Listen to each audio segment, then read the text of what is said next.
everyone, this is Peak Entertainment and we're back again, and here now we have another video for you, and this will be the latest movie face-off where I look at two similar movies in terms of genre, concept or release date and have a debate and comparison as to which one is the superior film. So in this edition we will talk about the greatest superhero character of all time, and that is of course Superman, and we'll cover without question two of the most polarizing movies surrounding the character, Superman Returns and Man of Steel. Released on June 28, 2006, Superman Returns was the long-awaited Superman movie after a 19-year absence from the much-derided Superman 4: The Quest for Peace back in 1987. Starring newcomer Bryan Routh in the lead role alongside Oscar winner Kevin Spacey, playing the villainous Lex Luthor, the film was directed by Bryan. Now, Man of Steel was released on June 14, 2013, and it was the next Superman movie after the 7-year absence from Superman Returns. British actor Henry Cavill was cast in the lead role, with a very established cast alongside the likes of Kevin Costner, Diane, Amy Adams, Fishburne and Shannon. It was of course directed by Zack Snyder and was the intended first entry in the much controversial DC cinematic universe. There's been so much debate about both movies and their overall quality, but it can't be denied that neither film truly had the cultural impact deserving of the character, definitely not in the same way as the first two Richard Donner movies did. But which one of these adaptations failed the character the least? Which one had much more potential for a Superman franchise if it were overall to be continued? Well, we'll start comparing both films in terms of story, and in this element I'll probably give the edge here to Man of Steel. Now, in terms of the story, there's not really a lot to Superman Returns. The character returns to Earth after a 5-year absence where he looked to find Krypton, something that's always been an issue in terms of the nature of the character, and he eventually faces off against Lex Luthor, who basically has the same wacky land estate ambition as what we saw from Gene Hackman's version in Superman 78. And overall the plot just isn't that compelling of a setup, especially when the film repeats a lot of the same beats that what we saw from the 1978 film, and overall it's just a bit uninspired.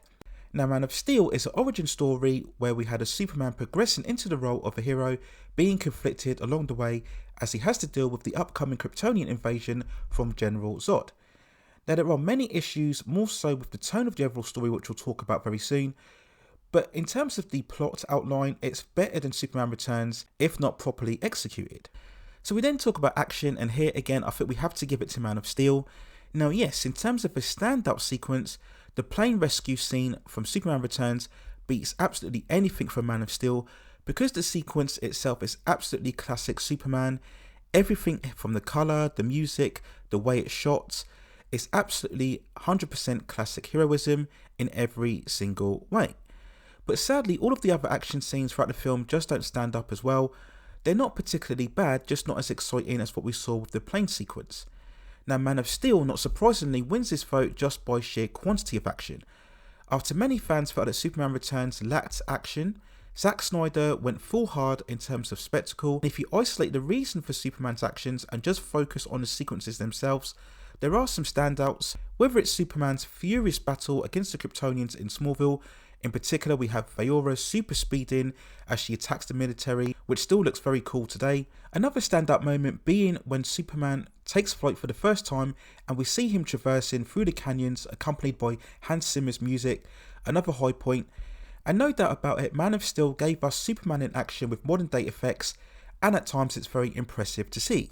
And despite all of the issues within the final climax of Metropolis, the climatic fight between Superman and Zod certainly has an epic level about it, and it very much convinced me that a Dragon Ball Z movie that's much more faithful to the source can be done eventually. Now, in terms of cinematography, I have to give the point here to Superman Returns. Now, when looking at the film, there is this muted and saturated contrast in terms of the colours, but there is still so much more of a comic book brightness and shine to it.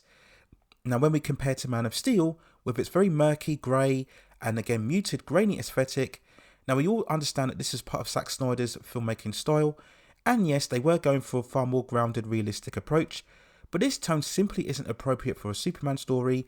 At times it looks very ugly and unappealing, and with all of that shaky cam, zooming in and out, and lens flare, especially when we get to the complete destruction of Metropolis, Man of Steel at times can become very much unwatchable. And this leads us to the issue of tone, and once again we have to give the mark here to Superman Returns. Now yes, it does riff a lot from the Superman 1978 film perhaps too much. We look, for example, at the flying sequence between Superman and Lois around the city. Yet in terms of tone, it's actually much more of a Superman story. There's much more of a warmth and a charm and an overall endearment. And these are elements that we should absolutely be seeing within a Superman film. Now yes, there shouldn't be an overdosing in terms of the saccharine or sentimental elements, but there still has to have a lot of heart, and Superman Returns definitely has that. We then look at Man of Steel, and in its over-eagerness to be much more hardcore serious, epic and edgy, and once more realistic, it lacks any of that heart and warmth that a Superman movie should have. Warner Brothers made the huge mistake in trying to recreate the same tone from Christopher Nolan's Batman films, and it's such a misjudgment. Now we all understand that a Superman movie should have a certain seriousness, there should be a certain sense of awe and grandeur, absolutely. But Snyder took it too far, to the point where both Superman and Clark Kent just weren't that watchable in terms of a character. And on that point then, we do talk about characterization, and whilst both movies have major issues in terms of getting Superman right, again we have to give the mark here to Superman Returns. As mentioned, there are issues with the fact that Superman abandons Earth for 5 years looking for Krypton, something that I don't think he would do. We then have the far bigger issue with the fact that he's constantly looking over Lois, with her living with her husband and child, very much like he's almost a voyeur or some sort of stalker, which again isn't right for the character. Now despite these aspects, I still believe the version within Superman Returns is much more classic Superman for the most part, even though Brandon Routh's performance still lacks a certain charisma and feels at times like he's impersonating Christopher Reeve rather than making his own imposing mark on the character. But as an individual performance, it's very safe and by the numbers, but it's nothing too disrespectful to Superman. Which then brings us to Man of Steel, and there's been endless debate on this, but in short, this is one of the worst characterizations of Superman. Once more, the eagerness to be much more grounded and realistic by having a flawed, vulnerable version is in essence very much at odds with what Superman should be. Having him wandering around, not knowing who he is, indecisive, lacking conviction, does strips away everything that's special about the character.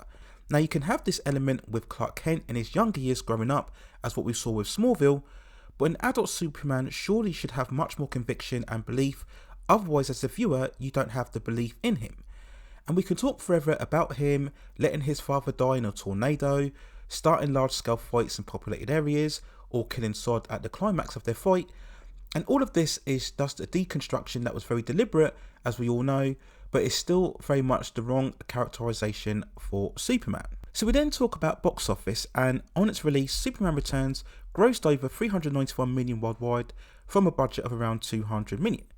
And whilst it was amongst the top 10 highest grossing movies of 2006, it was seen as a disappointment from Warner Brothers, who back then had hopes of a new cinematic Superman franchise, much like what they saw with the Dark Knight trilogy. Now Man of Steel fared far more better on its release, as to be expected, where the superhero genre was becoming far more prominent within entertainment back in 2013.